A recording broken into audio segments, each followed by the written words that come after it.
Good morning from Big Sky Country. I'm Stacy, owner of Montana Used Bricks. As always, during the week, I'm trying to think of ideas for this video.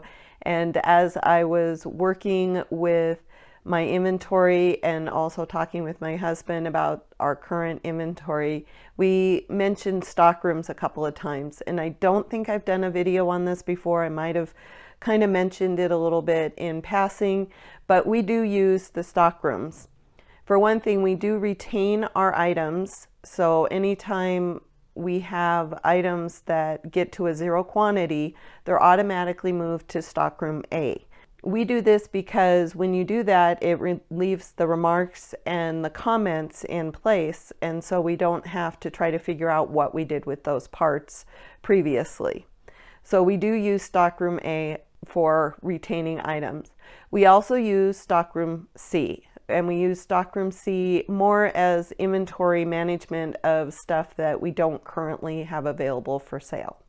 Just like everything else on Bricklink, whether or not you use the stockrooms are totally up to you. This is just how we use them, and you can just take the information and either just ignore it or maybe incorporate some of it into how you handle your inventory management.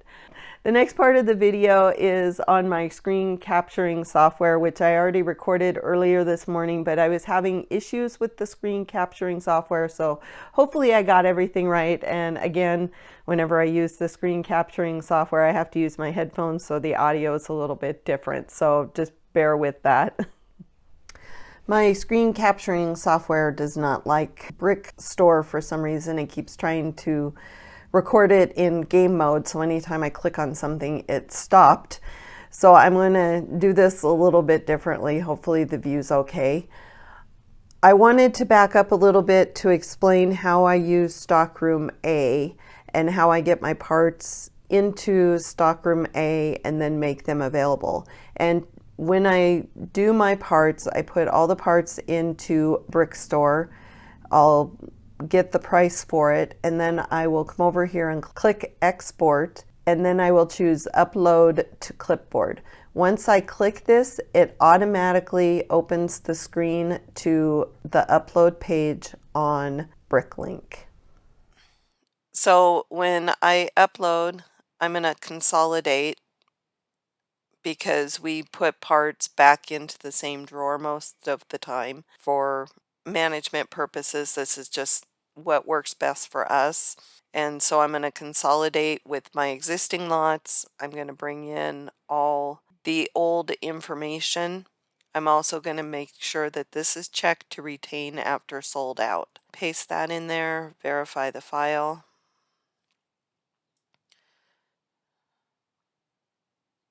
And you can see that it's consolidated. It has my remarks, so I know where everything goes. It's put in the new price. And then I'm going to upload the file.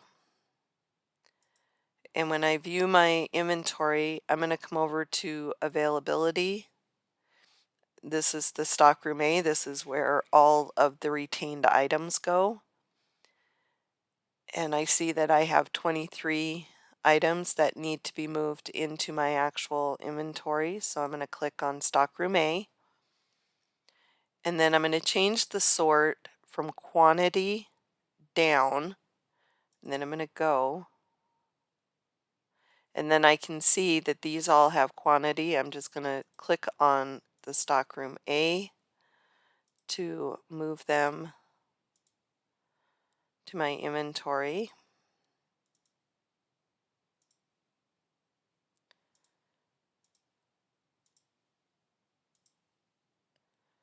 And I did have quite a few that I have restocked. So I'm going to go ahead and submit. We're going to leave this one. This one is something my husband's doing, and I don't move the stuff he's doing out of stockroom A. So when I go back and check my availability, there should just be one. And it has moved those other parts into my available inventory. And this just says unavailable right now because I still have my store closed. If my store was open, this would say available. So that's how I use stockroom A. and it is a little bit labor intensive because you do have to go in and check off that box to move it to available. But this is what works best for us, and this is how we've been doing it for quite a while. And I like to be able to retain those in Stockroom A so that I still have my comments and remarks, because it's going to keep all that information for me, even though it is currently a zero quantity. Stockroom C, as I said before, is where my husband keeps a lot of his parts. You can see right here that he's got all the hands and body parts in inventory for him so that he can see what he has if he's building minifigures. I use it for sets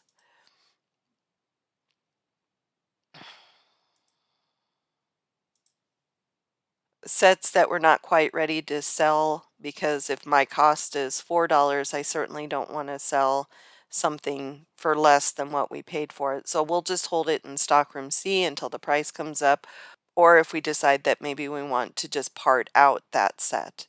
So there are quite a few of these in Stockroom C. Also, a lot of the torsos that my husband is still double checking to make sure that they're of good quality, he'll put in there. So there's a lot of reasons you would move parts to Stockroom C. Basically, it's just our way of inventory management of stuff that we're not willing or ready to sell at this point. I hope you found this information useful. If you use the stockrooms in your store a little bit differently than we do, I would love to hear about it. So we're always open to new ideas on how to run our store a little bit better. So if you have some ideas that you use in your store, I would love to hear them. Put them in the comments below. As always, if you enjoyed this video, go ahead and give it that thumbs up, and I will see you in the next video. Bye.